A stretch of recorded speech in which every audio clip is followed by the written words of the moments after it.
நான் வாழ்த்துக்களை தெரியப்படுத்துகிறேன்.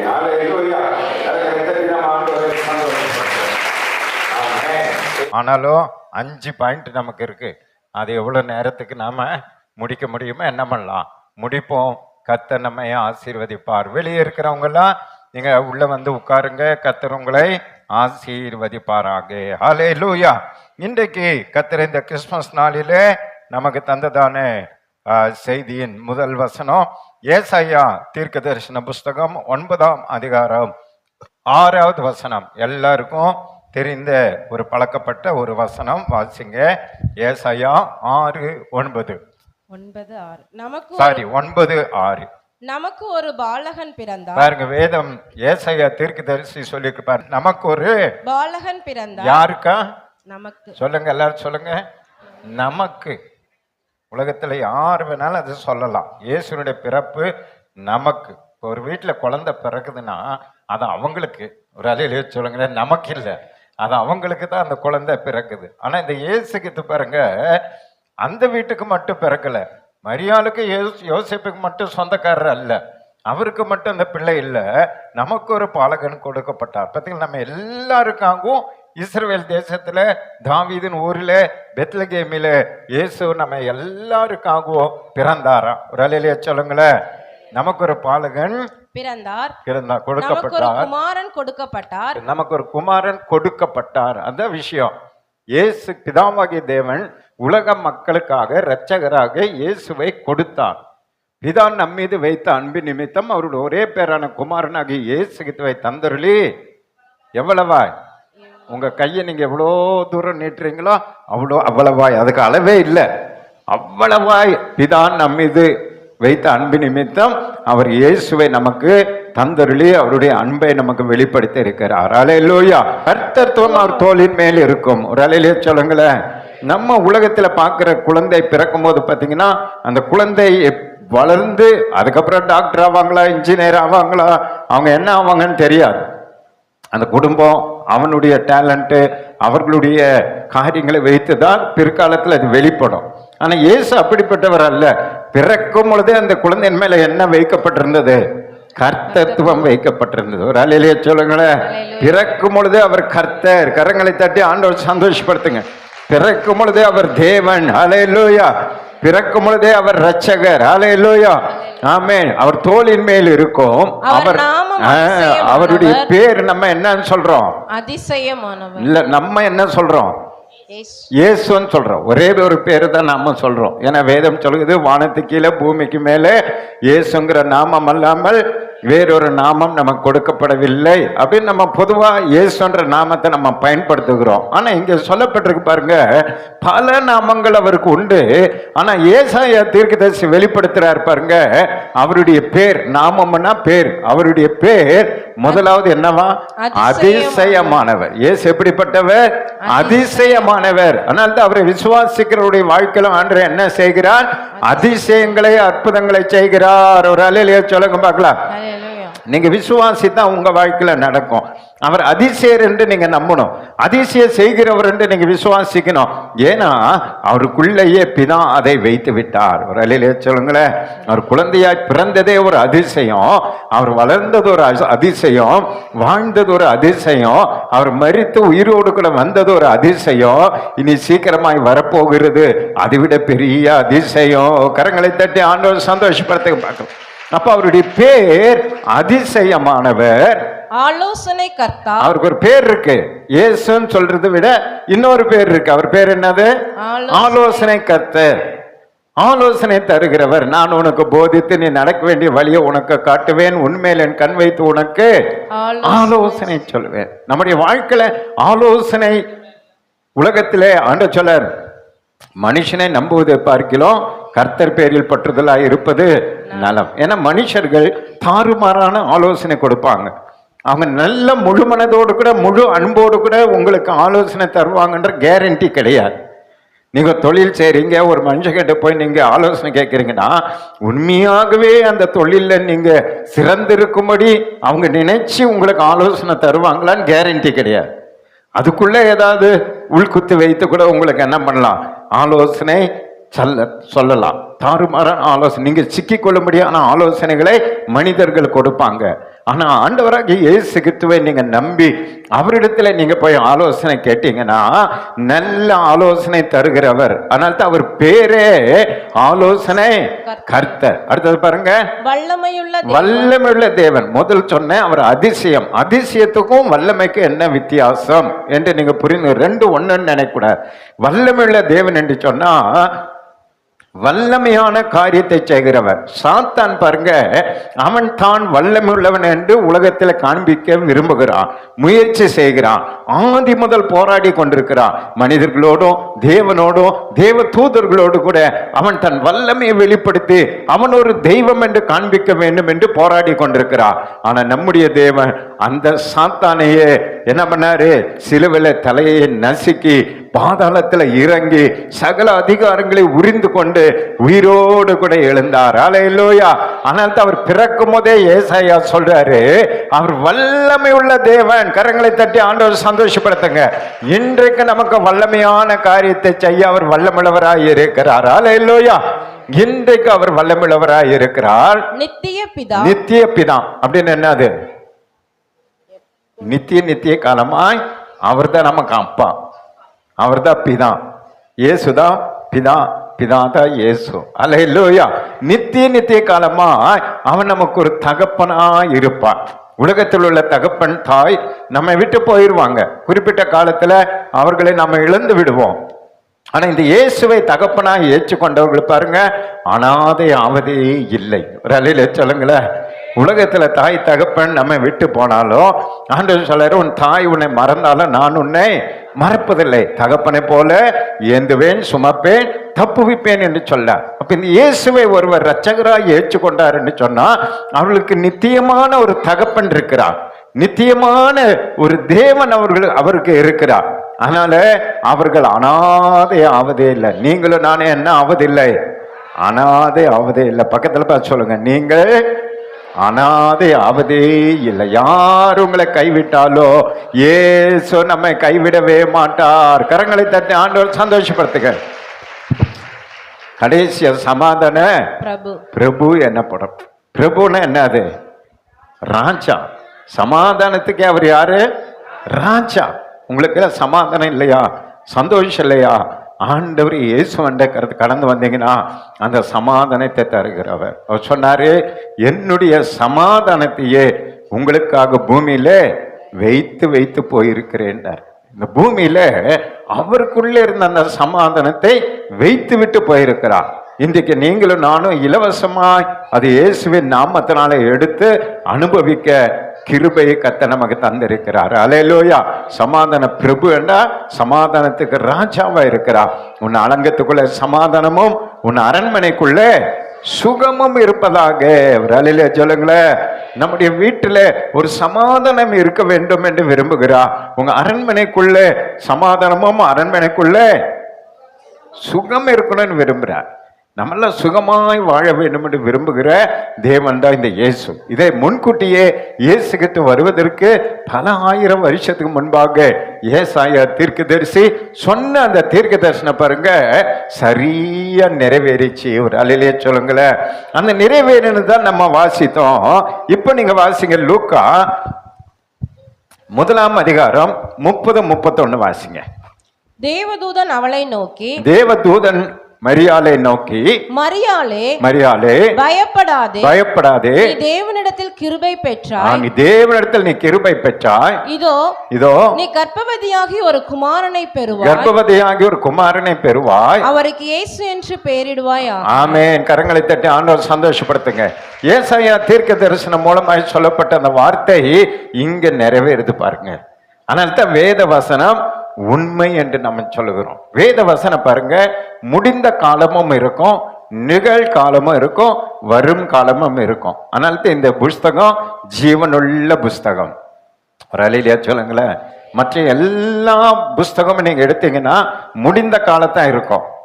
ஏற்கனவே முடிந்து போனதை எழுதி புஸ்தகமாய் உங்க கையில கொடுத்திருப்பாங்க. ஆனா இந்த வேத வசனம் மட்டும் முடிந்த காலம் இருக்கு, இப்போ என்ன நடக்குதோ அது இருக்கு, இனி அடுத்தது என்ன நடக்க போகுதோ அது இருக்குது. இன்னைக்கு கூட இனி என்ன நடக்க போகுது என்பது இந்த வேதத்துல இருக்கு. அதனால தான் வேதத்தை வாசித்து தியானிங்கன்னு சொல்றது. ஒரு அல்லேலூயா சொல்லுங்களேன்.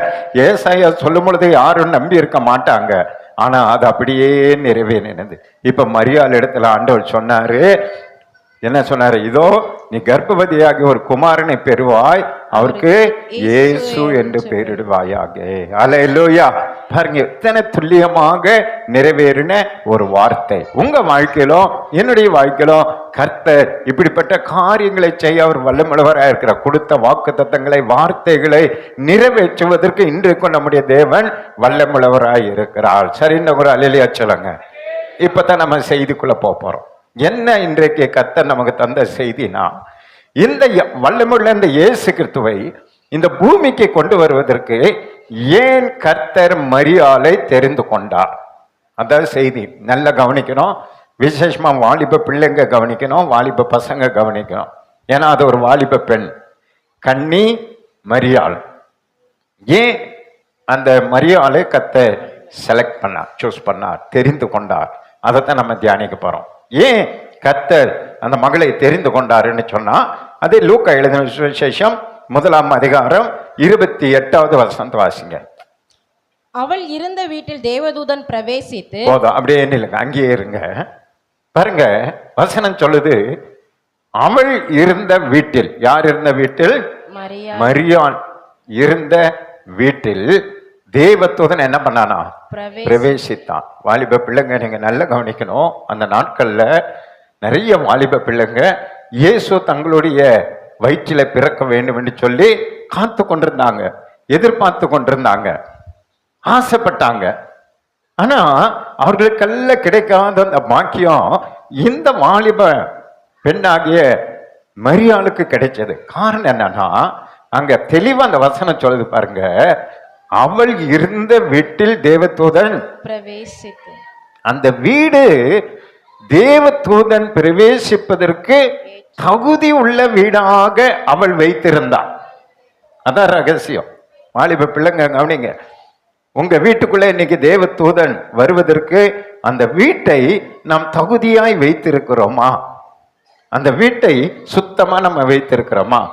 அந்த வீட்டுல தேவனுக்கு பிரியமானதை நடக்கும்படி நம்ம கவனமா இருக்கிறோமா? நம்ம வீட்டுல அசுத்தமானதையும் அருவருப்பானதையும் கீழ்ப்படியாமையும் சண்டையும் சச்சரவும் நிறைந்த ஒரு வீடாக இருக்குமானா அங்க யார் அந்த வீட்டுக்குள்ள வர முடியாது? தேவதூதன் வர முடியாது.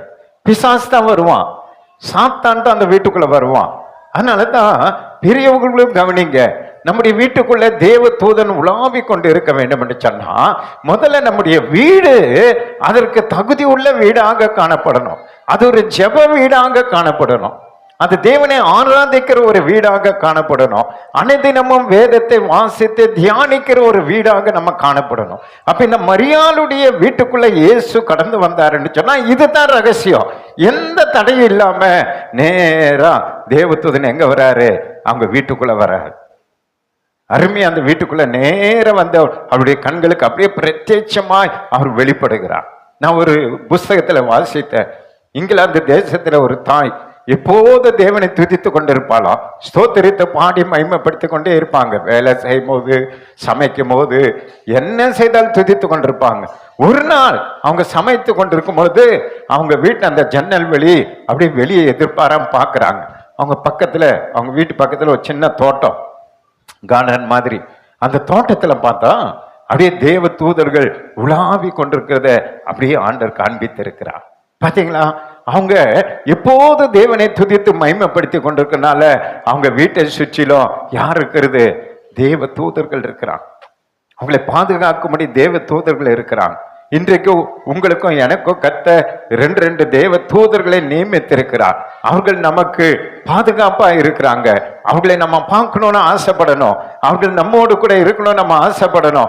அவர்கள் நம்ம வீட்டில் உலாவி கொண்டு இருக்கணும்னு நம்ம ஆசைப்படணும்னா அந்த தேவனுக்கு பிரியமானதை நம்ம செய்து அந்த வீட்டை அவர்களுக்கு நம்ம ஒப்பு கொடுக்கும் பொழுதுதான் அவங்க ஏறுகிறதும் இறங்குகிறதுமான ஒரு ஸ்தலமாக நம்ம வீட்டை மாற்ற வேண்டும். கரங்களை தட்டி ஆண்டவர் சந்தோஷப்படுத்துங்க.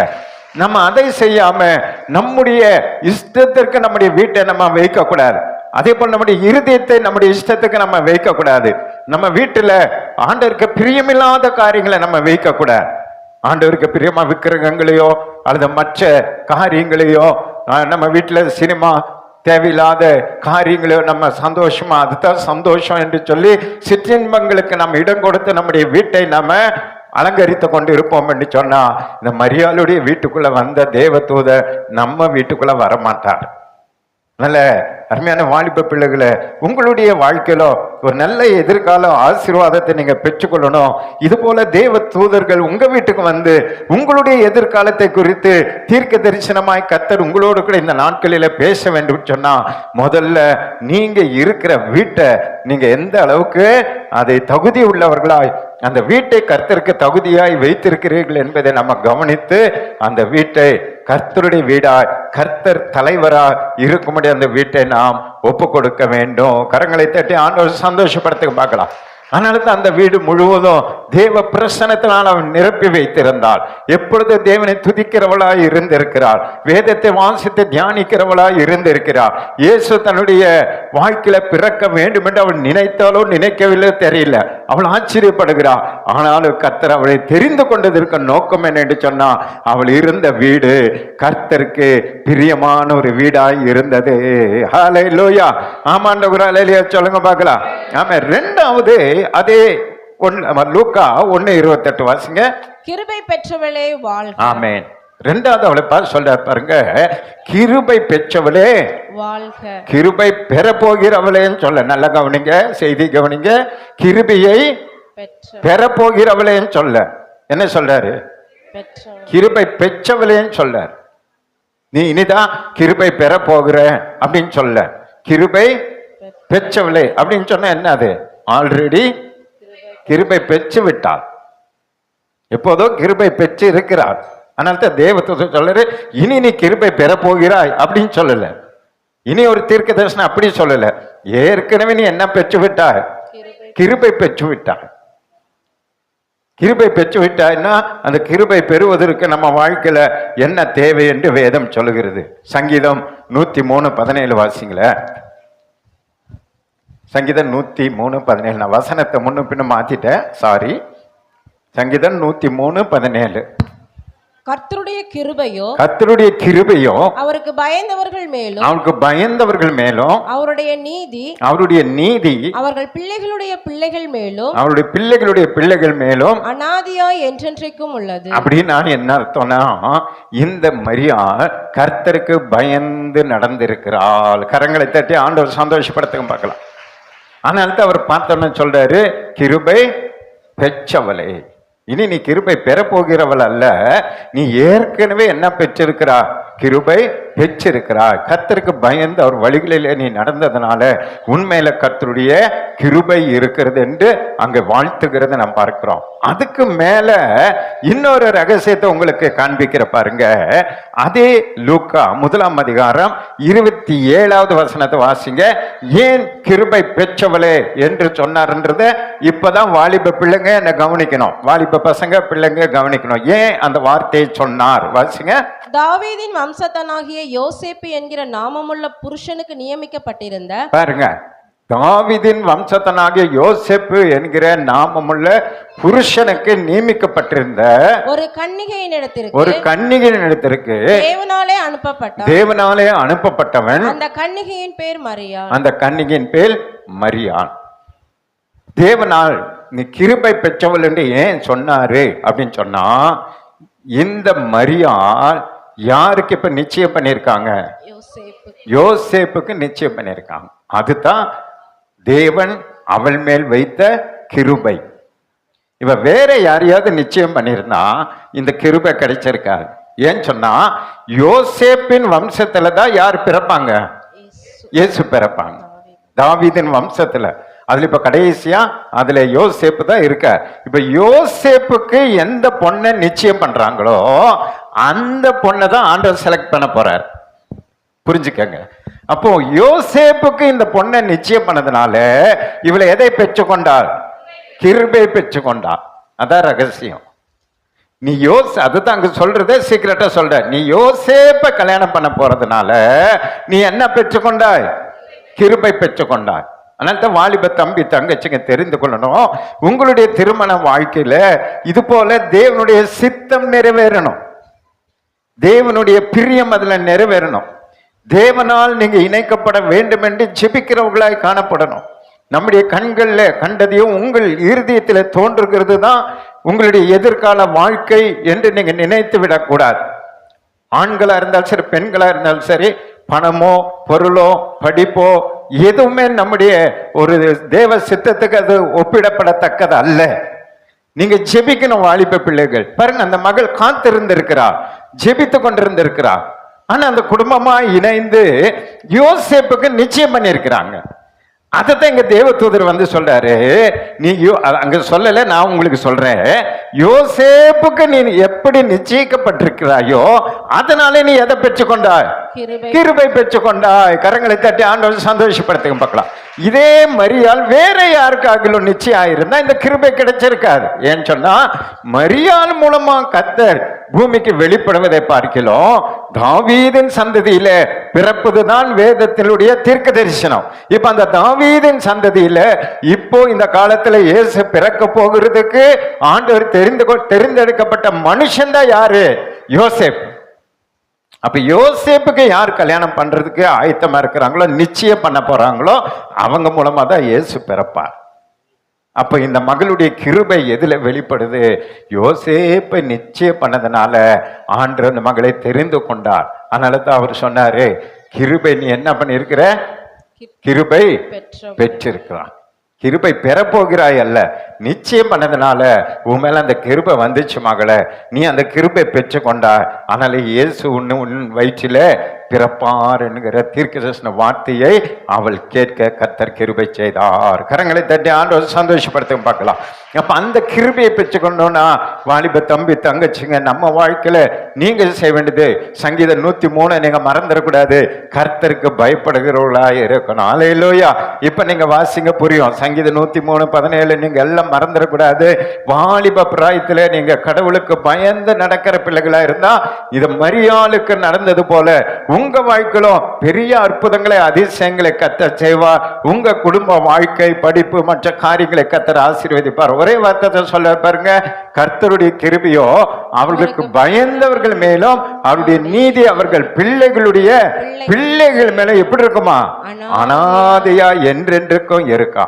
நீங்க பயந்து நடந்தா போதும், உங்க மேலேயும் உங்க பிள்ளைங்க மேலேயும் உங்க எதிர்கால சந்ததி மேலேயும் கர்த்தருடைய கிருபை அனாதியா என்றென்றும் இருக்கும். புரிதண்ட ஒரு அலையிலையா சொல்லுங்க பார்க்கலாம். அடுத்தது மூன்றாவதாக நீங்க வாசிச்சீங்கன்னா அதே லூக்கா 1:28 வாசிங்க. கிருபை பெற்றவளே வாழ்க, கிருபை பெற்றவளே வாழ்க, கர்த்தர் உன்னுடனே இருக்கிறார். ஆமென்.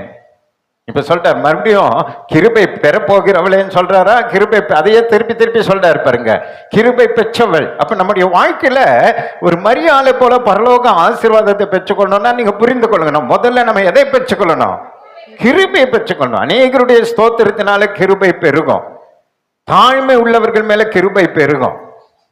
எப்போது தாழ்மை உள்ளவர்களாய் துதிக்கிறவர்களாய் ஆண்டவரை மகிமைப்படுத்துவர்களாய் நீங்க இருந்தீங்கன்னா கிருபை உங்க வாழ்க்கையில பெருகிறோம்.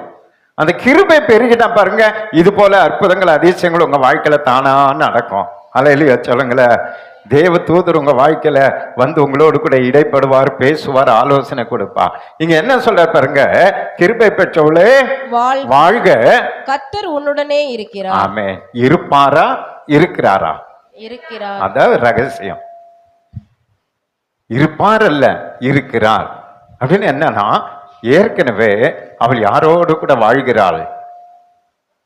இருக்கீங்களா இல்லையா? அந்த வாலிப பொண்ணு ஏற்கனவே யாரோடு வாழ்ந்து கொண்டிருக்கிறாள்? கர்த்தரோடு வாழ்ந்து கொண்டிருக்கிறாள்.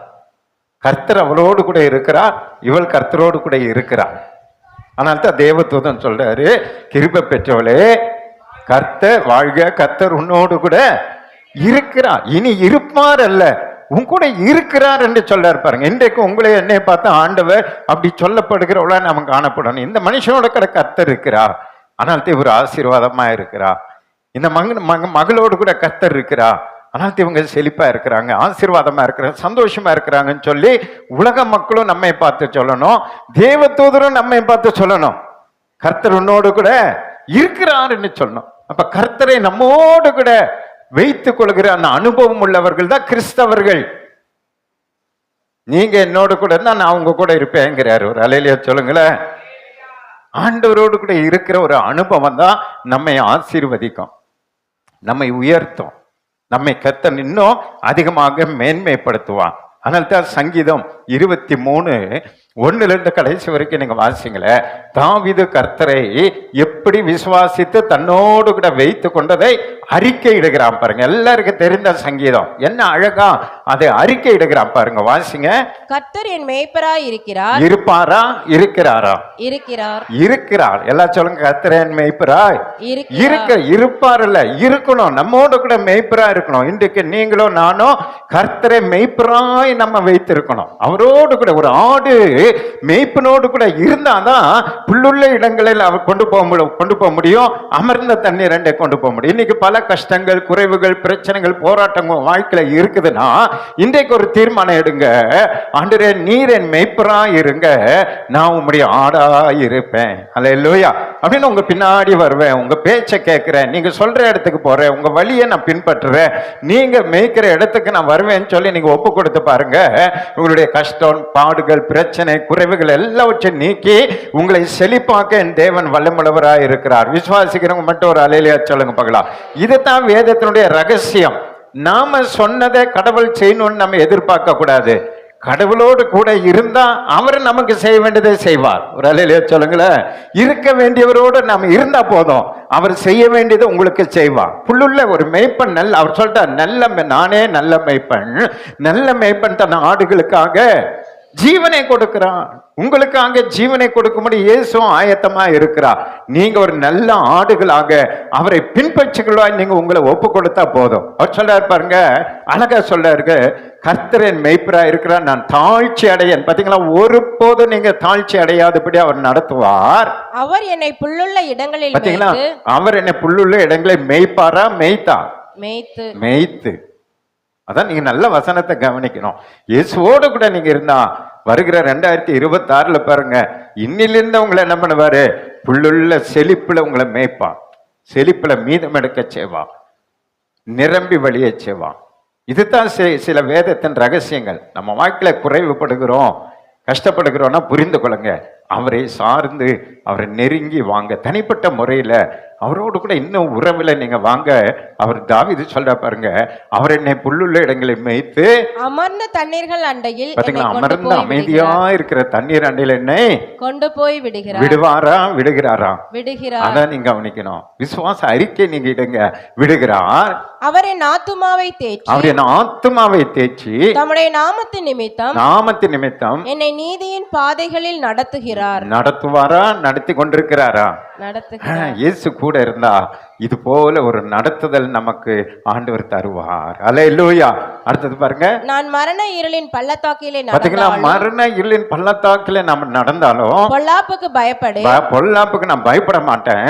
தேவரீர் என்னோடு கூட இருக்கிறீர். பாத்தீங்களா, இதெல்லாம் எதனால வருது? தேவரீர் என்னோடு கூட.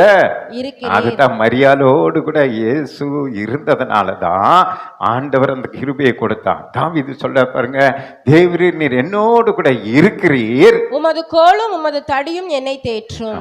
இருப்பீரா? இருக்கிறீர். அதான் ரகசியம். அந்த அனுபவம் நமக்கு வேணும். ஆண்டவர் என் கூட இருக்கிறார்ன்ற ஒரு விசுவாசம் நமக்கு வேணும். இப்படி ஒரு விசுவாச அறிக்கை நம்ம இடணும். ஆண்டவர் எங்கே அப்படின்னு நம்ம கேட்கக்கூடாது. எங்க ஆண்டவர் அப்படின்னு கேட்கக்கூடாது. என்னோடு இருக்கிறார், எனக்குள்ள இருக்கிறார், என்னை வழி நடத்துகிறார். அந்த நம்பிக்கை நமக்கு தாவீது போல வரும்போது பாருங்க, அவர் சொல்றாரு, நீர் என்னோடு கூட இருக்கிறீர், உமது கோலும் உமது தடியும் என்ன பண்ணும்? தேற்றும். கோலு தடி அடிக்கடி சொல்லிக்கிற ரெண்டு ஒன்று தான். கோல் என்று சொன்னா நமக்கு ஆகாரத்தை உடைத்து தருகிற ஆதரவு கோல். அதான் மேல குச்சியில உடைச்சு கொடுப்பார் மெய்ப்பன்.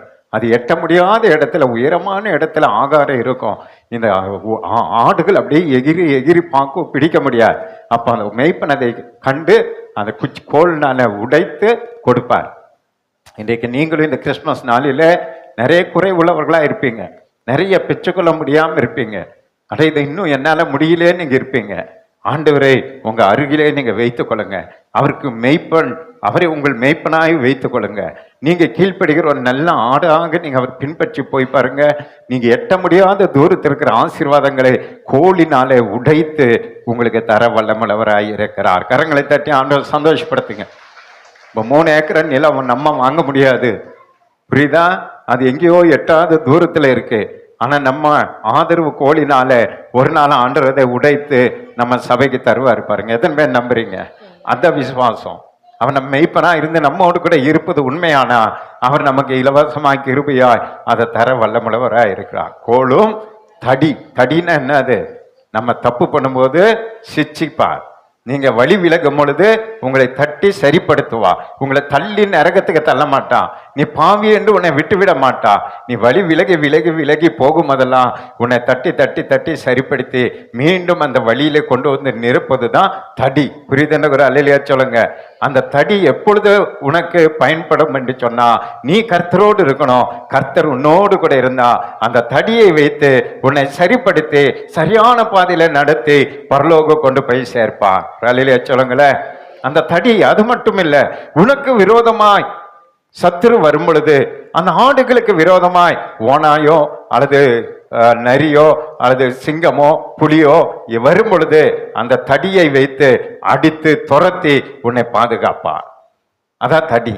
உன்னையும் வழி நடத்தும், உனக்கு விரோதமாய் வருகிறவர்களையும் துரத்துவதற்கு பயன்படுத்துவதுதான் மேய்ப்பன் கையில் இருக்கிற அந்த தடி. அதனால்தான் உன்னுடைய தடியும் கோலும் உடைய தடியும் என்ன பண்ணும்? தேய்ச்சும். எப்பொழுது? தேவரீர் நீர் என்னோடு கூட இருக்கிற. இந்த கிறிஸ்துமஸ் நாளில நீங்க யாரோடு கூட இருக்கிறீங்களோ இல்லையோ அதை பத்தி நீங்க யோசிக்காதீங்க. முதல்ல நம்ம யாரோடு இருக்கணும்? இயேசுவோடு இருக்கணும். அவர் தான் நம்ம கைவிடவே மாட்டான். உலகத்துல நீங்க யாரை நம்பினாலும் எல்லாம் கைவிடும். பணம் நம்மை கைவிடும், படிப்பு நம்மை கைவிடும், கணவன் மனைவி நம்ம கைவிடுவாங்க, அப்பா அம்மா நம்மை கைவிடுவாங்க, உலகம் நம்மை கைவிடும், அரசாங்கம் நம்மை கைவிடும், எல்லாம் கைவிடுத்து விடுவாங்க, ஒண்ணு இல்லைன்னு சொல்லிடுவாங்க. ஆனா இந்த கர்த்தர் மட்டும் ஒருபோதோ கைவிடவே மாட்டார். கரங்களை தட்டி ஆண்டவர் சந்தோஷப்படுத்துங்க. வனாந்திரத்துல உனக்கு வழியை உண்டாக்குவா, அவாந்திர வெளியில ஆறுகளை ஓட பண்ணுவார். நம்புறவங்க மட்டும் ஒரு அல்லேலூயா சொல்லுங்க பார்க்கலாம். தொடர்ந்து வாசிங்க. என் சத்துருக்களுக்கு முன்பாக நீர் எனக்கு ஒரு பந்தியை பார்த்தீங்களா?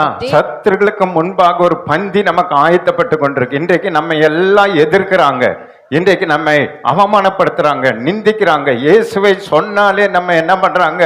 அடிக்கிறாங்க, உதைக்கிறாங்க, துரத்துறாங்க. நம்ம ஊரை விட்டு துரத்தணும், கொலை பண்ணணும்னு சொல்லி திட்டமிடுறாங்க.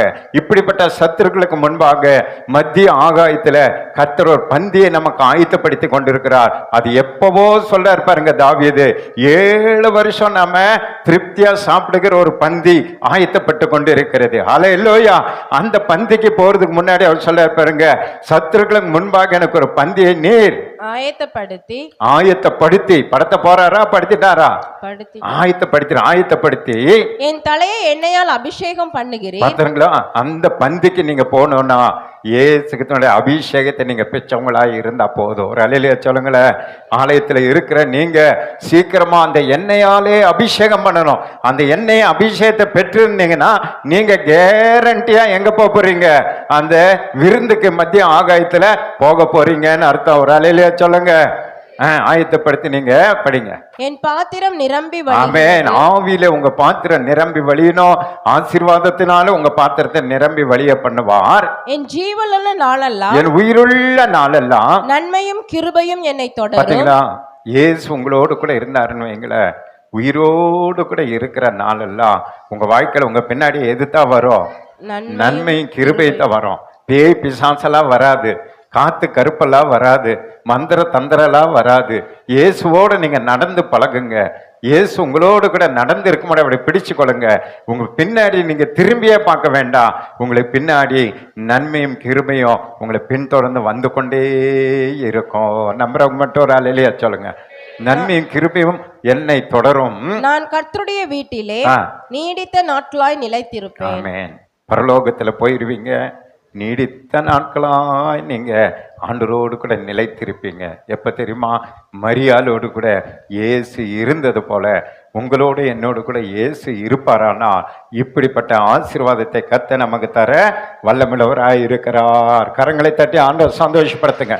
நான் யாரோடு கூட இருக்க போறேன்னா இல்லையோ, இந்த கிறிஸ்மஸ் நாளிலிருந்து அந்த இயேசுவோடு கூட இருக்க நான் விரும்புகிறேன், வாஞ்சிக்கிறேன்றவங்க மட்டும் ஒரு அல்லேலூயா சொல்லுங்க பார்க்கலாம்.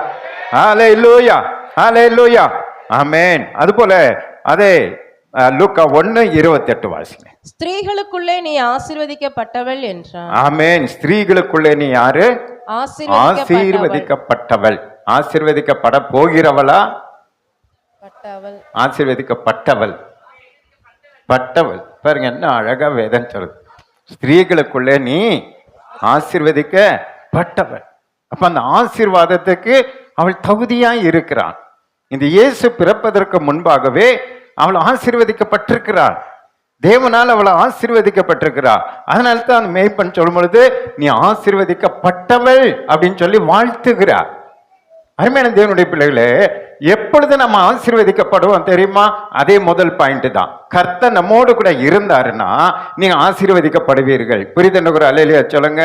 அந்த 1 நாளாகமம் 11:9 வாசிங்க. அதுல ஒரு மனுஷனை கர்த்தர் எப்படி ஆசீர்வதித்தார், ஏன் ஆசீர்வதித்தார் அங்க இருக்கு பாருங்க. தாவீது நாளுக்கு நாள் விருத்தி அடைந்தான். பாத்தீங்களா? தாவீது எப்ப விருத்தி அடைந்தானா?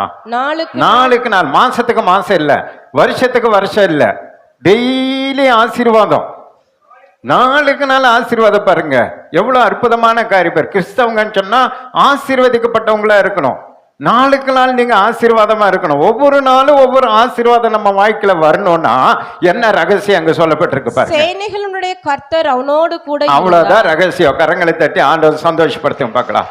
காலை எழுந்த உடனே ஆண்டவராகிய இயேசுவை நீங்க அண்டிக் கொள்ளுங்க. இயேசுவை உங்க அண்டை நீங்க வைத்துக் கொள்ளுங்க.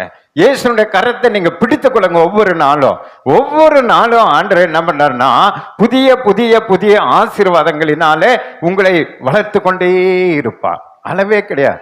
ஆண்டவர் ஆசீர்வதிப்பதற்கு ஒரு அளவே கிடையாது. கிறிஸ்தவங்கன்னா இவ்வளவுதான், ஒரு வீடு இருந்தா போதும், ஒரு இருந்தா அப்படி எல்லாம் கிடையாது. ஆபிரகாம், ஈசாக்கு, யாக்கோபு பாருங்க. ஆபிரகாமினுடைய ஆசீர்வாதம் இந்த பூமியே என்ன ஆகலையா? தாங்கல.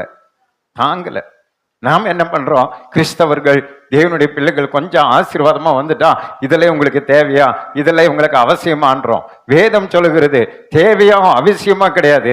இயேசு உன்னோடு கூட இருந்தா உன்னை இடங்கொள்ளா போக மட்டும் கர்த்தர் ஆசீர்வதித்து கொண்டே இருப்பார். கரங்களை தட்டி ஆண்டவர் சந்தோஷப்படுத்துங்க பார்க்கலாம். அதான் ரகசியம். தாவீது நாளுக்கு நாள் விருத்தடைந்தான். இன்றைக்கும் கஷ்டத்திலும் பாடலும் பிரச்சனையில இருக்கிறவங்களுக்கு நீங்க அறிந்து கொள்ள வேண்டிய ரகசியம் என்ன தெரியுமா? இந்த இயேசு உங்களுக்காக எனக்காக கொடுக்கப்பட்ட இந்த இயேசுவை நீங்க உங்களோடு கூட உங்க இருதயத்துல உங்க குடும்பத்துல அவரை நீங்கள் ஏற்றுக்கொண்டு அவரோடு கூட நீங்க வாழ்வீர்களானால், அவரு உங்களோடு கூட வாழும்படி நீங்க அவரை பிரியப்படுத்தி உங்க வீட்டுல வைத்துக் கொள்வீர்களானால் நாளுக்கு நாள் நீங்கள் ஆசீர்வதிக்கப்படுவீர்கள். புரிதென்ற ஒரு அல்லேலூயா சொல்லுங்க. சிம்பிளா ஆசீர்வாதத்தை கொடுப்பார். உங்க வீட்டு குறைவெல்லாம் கர்த்தர் நிறைவாக்குவா. உங்க குடும்பத்தின் கஷ்டத்தெல்லாம் கர்த்தர் நீக்குவா. அவர் கூட இருக்கும் அது விட்டுருவாரா? நம்ம அப்பா அம்மா கூட இருந்தாலே அவங்க என்ன பண்றாங்க? நம்முடைய கஷ்டத்தை பார்த்து நம்ம துக்கத்தை பார்த்து அவங்களால முடிஞ்ச ஹெல்ப் நமக்கு பண்றாங்க. அப்ப சர்வ வல்லமுள்ள தேவன், வானத்தை பூமி உண்டாக்கின கர்த்தர், பூமியும் பூமி நிறைவும் அவருடையது, பொன்னும் வெள்ளியும் அவருடையது. அப்படிப்பட்ட சர்வ வல்லமுள்ள தேவனை நீங்க உங்களோடு கூட நீங்க வைத்து கொண்டிருந்தீங்கன்னா உங்களை அழவிட மாட்டான், உங்களை கைவிட மாட்டான், உங்களை கஷ்டத்துல விட மாட்டான்.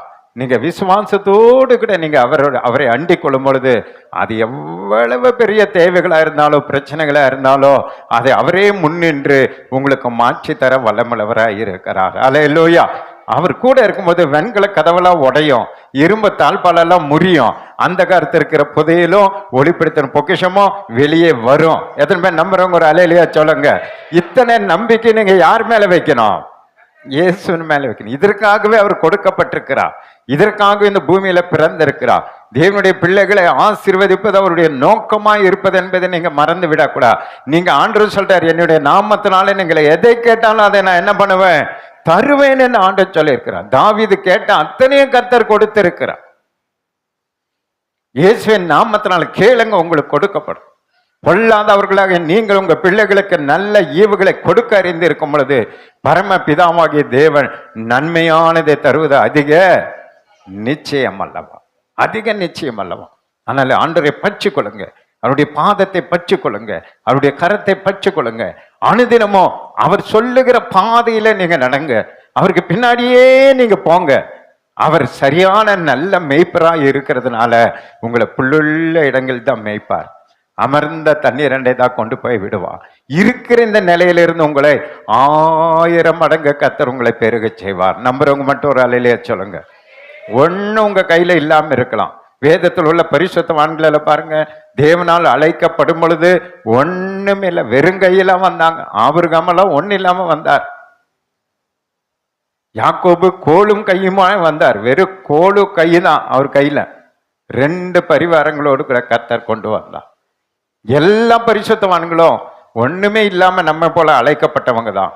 ஆனா அவர்களை இருக்கிற அந்த நிலையிலிருந்து 1000 மடங்கு பெருக பண்ணின தேவன் இந்த கிறிஸ்துமஸ் நாளில் இந்த செய்தி கேட்கிற உங்க வாழ்க்கையிலோ இந்த இயேசுவை நமக்காக கொடுக்கப்பட்ட இந்த பாலகனை நீங்க உங்களுடைய இரட்சகராய் தேவனாய் அவரை உங்களுடைய பாதுகாவலராய் தகப்பனாய் தாயாய் அவரை தெய்வமாய் ஏற்றுக்கொள்வீர்கள் என்று சொன்னா கட்டாயம் தாவீதை நாளுக்கு நாள் ஆசீர்வதித்த தேவன் இந்த கிறிஸ்துமஸ் நாளிலிருந்து உங்களையும் நாளுக்கு நாள் ஆசீர்வதிக்க வல்லமுள்ளவராய் இருக்கிறார். கரங்களை தட்டி ஆண்டவர் சந்தோஷப்படுத்த பார்க்கலாம். அப்ப மரியாளை கர்த்தர் தெரிந்தெடுத்ததன் நோக்கம் என்று சொன்னா ஆண்டவர் சொல்ல, கர்த்தர் உன்னோடு கூட இருக்கிறார், அதனால தான் உன்னை செலக்ட் பண்ணி இருக்கிறோம், அதனால தான் யோசேப்புக்கு உன்னை நிச்சயம் பண்ண வச்சிருக்கிறார் ஆண்டவர் அப்படின்னு சொல்லி அங்க சொல்லப்பட்டிருக்கு. அதனால வாலிப தம்பி தங்கச்சிகள், நீங்க யாரோடு கூட இருக்கிறீங்கன்றதை இன்னைக்கு நீங்க தீர்மானித்து அதையெல்லாம் யோசித்து இனி நான் யாரோடு கூட தான் இருக்கணும், என்னை ஆசீர்வதிக்க போகிற, எனக்கு ஒரு நல்வழிப்படுத்த போகிற, என்னை நல்ல உயர்த்துகிற அந்த இயேசுவோடு கூட நான் இருக்கணும்னு சொல்லி வேதத்தை வாசித்து தியானித்து அவரோடு கூட நீங்க இருப்பீங்கன்னு சொன்னா உங்களுடைய எதிர்காலத்தை குறித்து யாரும் பயப்பட வேண்டியதில்லை, அவரே உங்களை வழி நடத்துவார். கரங்களை தட்டி ஆண்டவர் சந்தோஷப்படுத்துங்க பார்க்கலாம். கடைசியா லூக்கா 1ஆம் அதிகாரம் 34 38 வரைக்கும் வாசிங்க, நம்ம ஜெபம் பண்ணலாம்.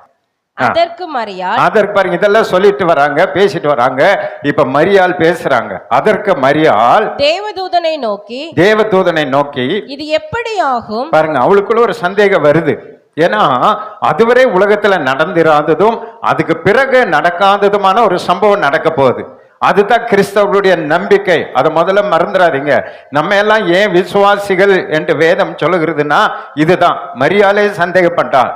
என்ன சந்தேகப்பட்டானா, அதற்கு மரியாள் தேவதூதனை நோக்கி இது எப்படி ஆகும், புருஷனை அறியானே என்றால். ஒரு குழந்தை பிறக்கணும்னா ஒரு திருமணம் ஆகணும், கணவனும் மனைவியும் இணைந்தாதான் ஒரு குழந்தை பிறக்கும். ஆனா இங்க தேவதூதன் ஆப்போசிட்டா சொல்றாரு, கல்யாணமே ஆகாம உனக்கு என்ன பிறக்க போகுது, குழந்தை பிறக்க போகுது அப்படின்னா நம்ப முடியாதது. அது எந்த மெடிக்கலோ எது ஒத்துக்கொள்ளாது. இன்றைக்கு வரைக்கும் அதை ஒத்துக்கொள்ள மாட்டேங்கிறாங்க. ஆனா நம்முடைய நம்பிக்கை அதுதான். கன்னி மரியாள் இடத்துல இயேசு பிறந்தார். ஒரு அலையில சொல்லுங்களேன், நீங்க உண்மையான கிறிஸ்தவர்களா இயேசுவை நீங்கள் விசுவாசிக்கிறவர்களா இருப்பீர்கள் என்று சொன்னா நம்முடைய அடிப்படை நம்பிக்கை, அடிப்படை விசுவாசம் என்ன தெரியுமா? புருஷனை அறியாத ஒரு கன்னிகை இயேசுவை பிறப்பித்ததுதான் நம்முடைய விசுவாசம். கரங்களை தட்டி ஆண்டவர் சந்தோஷப்படுத்துங்க. யாரு என்ன சொன்னாலும் அவமதித்தாலும் நம்ம நம்ப கூடாது, பயப்படக்கூடாது. நம்முடைய நம்பிக்கை ஒரே விசுவாசம். கன்னி மரியாள் இடத்துல இயேசு பரிசுத்த ஆவியானவர் மூலமா பிறந்தார். அல்லேலூயா. அத நம்ம நம்பிக்கை. அது அவளுக்கே பயம் வந்துருச்சு, சந்தேகம் வந்துருச்சு.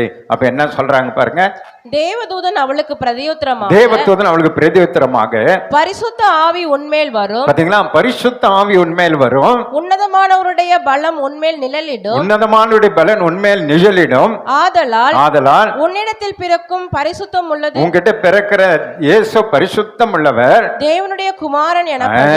அவர் தேவனுடைய குமாரன். அதனால ஒரு மனுஷன் மூலமா பிறக்க மாட்டார், அவர் பரிசுத்த ஆவியானவர் மூலமாய் பிறப்பார். ஏன் என்று சொன்னா ஆதி ஆகமத்திலேயே சொல்லப்பட்ட தீர்க்க தரிசனம், ஸ்திரீயின் வித்து மூலமாய் பிறப்பார். அதுல ஆண் வித்து இருக்காது. உலகத்தில் இருக்கிற ஒரு ஆண் மகனுடைய வித்து அதுல கலக்காது. ஒரு ஸ்திரீயின் வித்தும் பரிசுத்த ஆவியானவரின் அசைவாடுதலும் இணைந்து இயேசு பரிசுத்தமாய் பிறப்பார். கரங்களை தட்டி ஆண்டவர் சந்தோஷப்படுத்துங்க. ஆனால் தான் அவருக்குள்ள ஆதாமனுடைய வித்து இல்ல, ஆதாமனுடைய பாவம் இயேசுக்குள்ள இல்ல. ஒரு அல்லேலூயா சொல்லுங்களேன்.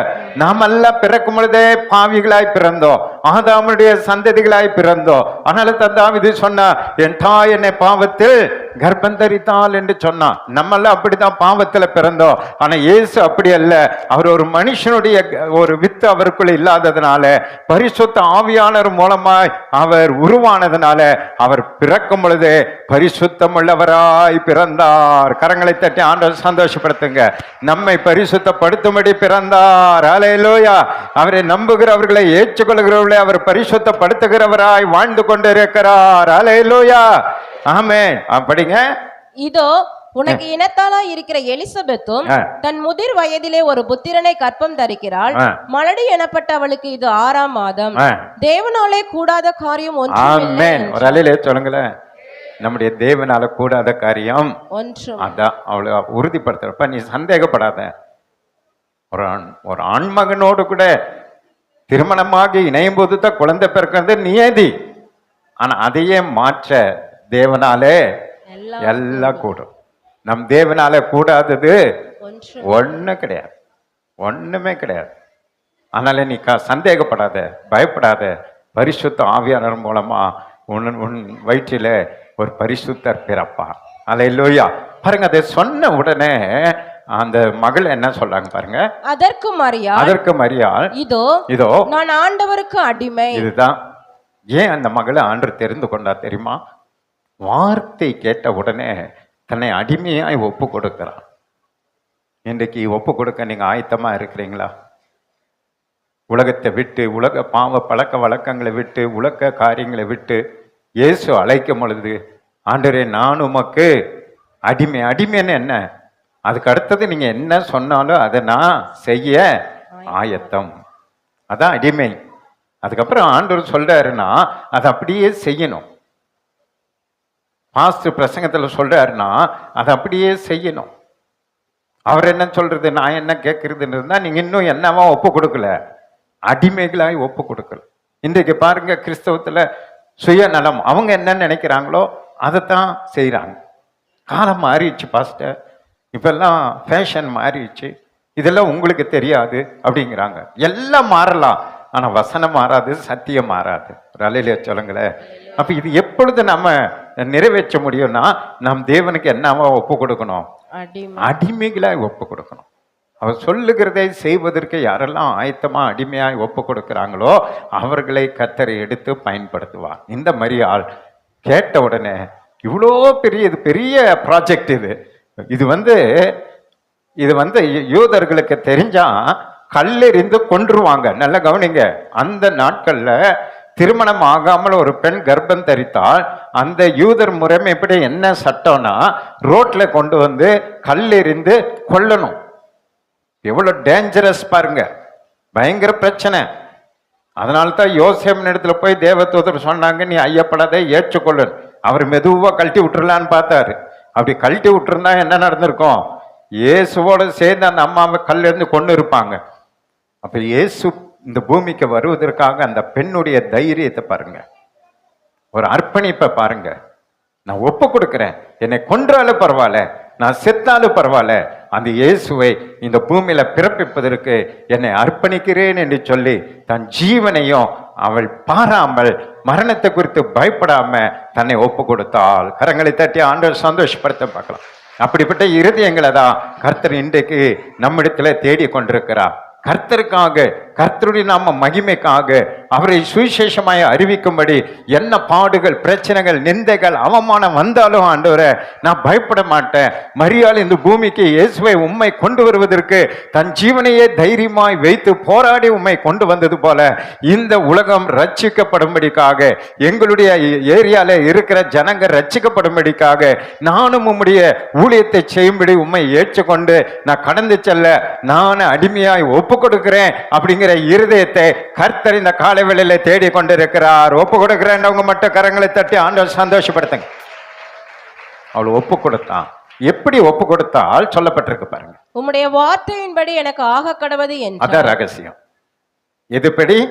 உம்முடைய வார்த்தையின்படி. இந்த வார்த்தையின்படி நமக்கு என்ன நடந்தாலும் அதை நம்ம ஏற்றுக்கொள்வதற்கு ஆயத்தமா இருக்கணும். வார்த்தை அப்படியே ஒப்புக்கொண்டா பாருங்க. உம்முடைய வார்த்தையின்படி எனக்கு ஆக கடவுள். இந்த வார்த்தையின்படி நம்ம வாழ்க்கையில என்ன ஆனாலும் பரவாயில்ல, அதுக்கு ஒப்பு கொடுப்பதன் பேர் தான் அடிமை. இந்த கிறிஸ்துமஸ் நாளில நமக்காக பாலகனை தந்த பிதாவாகிய தேவன் எதிர்பார்க்கிறா இந்த சபையில யாரெல்லாம் இந்த சபை இன்னும் அடுத்த நிலைக்கு இன்னும் வளரும்படி, இன்னும் அநேகருடைய ரட்சிப்புக்காக இந்த இயேசுவை, நமக்குள்ள இருக்கிற இந்த இயேசுவை மற்றவர்களுக்குள்ள கொண்டு போகத்தக்கதான ஒரு அர்ப்பணிப்பின் ஊழியத்தை செய்ய வேண்டும் என்று ஒப்பு கொடுக்கிறார்களோ அப்படிப்பட்ட இருதயங்களை கர்த்தர் தேடி கொண்டிருக்கிறான்.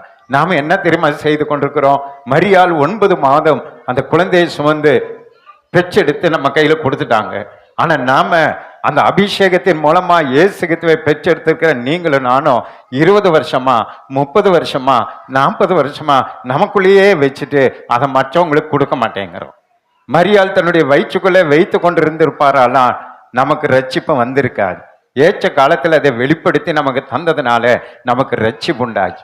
இன்றைக்கு உங்களுக்குள்ள இருக்கிற அந்த இயேசுவை உங்களுக்குள்ளேயே வைத்து கொண்டு நீங்களே அனுபவித்து கொண்டு நீங்களே ஆசீர்வதிக்கப்பட்டு கொண்டு நீங்களே சந்தோஷமா இருப்பீங்கன்னு சொன்னா உலகத்துல சுற்றி இருக்கிற ஜனங்கள் ரட்சிக்கப்படாம நரகத்துக்கு போய் கொண்டிருப்பாங்க. அருமையான தேவ சபையே, உனக்குள்ள இருக்கிற அந்த இயேசுவை ஏற்ற சமயத்துல மரியாதை போல வெளிப்படுத்துங்க. அதை மற்றவர்களுக்கு போய் கொடுங்க, பரிசாக கொடுங்க. கிறிஸ்துமஸ் பரிசாக எனக்குள் இருக்கிற இந்த இயேசுவை உனக்கு நான் அறிவிக்கிறேன், உனக்கு நான் சொல்றேன். இந்த இயேசுவை நம்பு, இந்த இயேசுவை ஏற்றுக்கொள், இந்த இயேசுவண்டை வா என்று சொல்லி நீங்க இந்த வேத வசனத்துக்கு அடிமைகளாய் ஒப்பு கொடுத்து ஆண்டவருடைய சித்தத்தின்படி வேத வசனத்தின்படி ஊழிய செய்ய ஆரம்பித்தீங்கன்னா பாருங்க, மரியாள் மூலமாக இயேசு ஒருவர் தான் பிறந்தார். ஆனா உங்க மூலமா ஒவ்வொரு நாளும் இயேசு பிறந்து கொண்டே இருப்பார். நம்புறவங்க ஒரு அலையில சொல்லுங்க. புரியுதா? ஒட்டுமொத்த உலகத்துக்கு மரியாள் ஒரு இயேசுவை கொடுத்தாங்க. ஆனா நீங்க உலகத்தில் இருக்கிற எல்லாருக்கும் இயேசுவை கொடுத்து கொண்டே இருக்க முடியும். நீரூற்று போல, ஜீவன் தண்ணீரை போல இயேசு உங்களிலிருந்து வந்து கொண்டே இருப்பா. ஒரு குடும்பத்துக்கு ஒருத்தருக்கு மாத்திரம் இல்ல, நீங்க யாருக்கெல்லாம் இயேசு பத்தி சொல்றீங்களோ அவங்களுக்கு எல்லாவற்றுக்கும் இயேசு என்ன பண்ணுவாரு? அவர்களுக்குள்ள போய் அவர்களை ரட்சித்து சபைக்கு கொண்டு வருவார். உங்களுக்குள்ள நித்திய காலமா உங்களுக்குள்ளேயே இயேசு இருப்பார். நம்புறவங்க மட்டும் ஒரு அலையில சொல்லுங்க பார்க்கலாம். நாமும் இந்த வேத வசனத்தை நம்ம அடிமைகளாய் ஒப்பு கொடுத்து ஆண்டவருடைய வார்த்தை நம்ம வாழ்க்கையில நடக்கும்படி ஒப்பு கொடுப்போன்றவங்க ஒரு அலையில சொல்லுங்க பாருங்க. அதுவரை பேசி கொண்டிருந்த தேவதூதன் அப்பொழுது தேவதூதன் அவளிடத்திலிருந்து போய்விட்டார். அப்ப எதுக்காக காத்து கொண்டிருந்திருக்கிறாரு? அவருடைய அர்ப்பணிப்புக்காகவும் வேத வசனத்தை நம்புறாளா, விசுவாசிக்கிறா என்பது வெயிட் பண்ணிட்டு இருந்தாரு. அவ கரெக்டா சொல்லிட்டான், நான் ஆண்டவருக்கு அடிமை, நம்முடைய வார்த்தையின்படி எனக்கு ஆக கடவுதுன்னு தன்னை அர்ப்பணித்து கொண்டால், ஏற்றுக்கொண்டால். அப்போ முடிஞ்சது சொல்லி கரெக்டா தேவதூதன் அவளிடத்திலிருந்து போய்விட்டான். அவள் தேவ சித்தத்தை நிறைவேற்றி முடித்தாள். நமக்கு இயேசுவை இந்த பூமிக்கு கொண்டு வந்தால் இன்றைக்கு நாமெல்லாம் ரட்சிக்கப்பட்டிருக்கிறோம். தாவீதின் ஊர்ல இயேசு பிறந்தா, இன்றைக்கு சேவூர்ல நீங்களும் நானும் மகிழ்ந்து களி கூற கத்த கிருபை செய்திருக்கிறான். நம்புற விசுவாசிக்கிறேன்னு கூட அலையிலையா சொல்லுங்க பார்க்கலாம். ஆலே லூயா, சத்தமர அலையிலையா சொல்லுங்க. அப்படியே உட்கார்ந்துருங்க, நிக்க வேண்டாம். ஒரு ஜெபம் பண்ணி முடிப்போம். சோத்திர ஆண்டவரே, உம்முடைய நாமத்தை நாங்கள் மகிமைப்படுத்துகிறோம். இந்த காலவெளியில கத்திரங்களை கொடுத்த இந்த வார்த்தைக்காய் நன்றியோடு உம்மை துதித்து ஸ்தோத்திரத்தை மகிமைப்படுத்துகிறப்பா. இத்தனை பெரிய ஒரு திட்டத்திற்காக அருமையான கனத்துக்குரிய அந்த மரியாளை கர்த்தர் நீர் ஏன் தெரிந்து கொண்டீர் என்கிற காரியங்களை நாங்கள் தியானிக்கும்படி கர்த்தர் எங்களுக்கு பாராட்டின கிருபைகளுக்காய் உமக்கு நன்றி. நீர் தெரிந்து கொள்கிற தேவன், எங்களையும் இந்த பூமியில பிரித்தெடுத்திருக்கிறீங்க, தெரிந்து கொண்டிருக்கிறீங்க. ஆனால் நாங்க மரியாதை போல தேவனுடைய திட்டத்தையும் சித்தத்தையும் நிறைவேற்ற முடியாதவர்களா திணறி கொண்டு இருக்கிறோம், தடமாறி கொண்டிருக்கிறோம். ஆண்டவரே, உம்மை வேதனைப்படுத்தி கொண்டிருக்கிறோம்.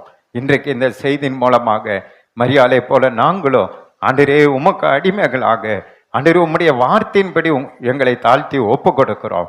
வருகிற காலங்களில எங்களுக்குள்ள இருக்கிற இயேசுவை மற்றவர்களுக்கு எடுத்து கொடுக்கும்படி, காண்பிக்கும்படி ஒரு நல்ல ஜீவியத்தை நாங்களும் செய்து முடிய ஊழியத்தை நிறைவேற்றி திரள் கூட்டத்தை ஆதாயப்படுத்தி பரலோக கொண்டு வந்து சேர்க்க இந்த கிறிஸ்துமஸ் நன்னாளிலே சபையாய் எங்களை தாழ்த்தி ஒப்பு கொடுக்கிறோம், சபையாய் ஒப்பு கொடுக்கிறோம். ஒவ்வொருவருக்கும் அந்த தைரியத்தையும் வாஞ்சையும் அர்ப்பணிப்பையும் தாங்க வல்லமை வரங்கள் கிருபைகளை கத்த நீங்க தந்து எங்களை எல்லாரையும் எடுத்து பயன்படுத்தி உங்க நாமத்துக்கு மகிமை வர பண்ணுங்க. தாவீதை கத்த நீங்க நாளுக்கு நாள் ஆசீர்வதித்து பெருக பண்ணினது போல நீர் எங்களோடு கூட இருந்து சபையார் ஒவ்வொருவரையும் நாளுக்கு நாள் ஆசீர்வதித்து பெருக செய்யும்படியாய் நான் ஜெபிக்கிறேன். ஒவ்வொருவரையும் ஆசீர்வதித்து பெருக செய்யுங்க. இந்த கிறிஸ்துமஸ் நாளில ஒவ்வொருவரையும் நான் ஆசீர்வதித்து அனுப்புகிறேன். ஒவ்வொருவரையும் பிதா குமாரன் பரிசுத்த ஆவியாகிய திரியேக தேவனுடைய நாமத்தினாலே நான் ஆசீர்வதித்து அனுப்புகிறேன்.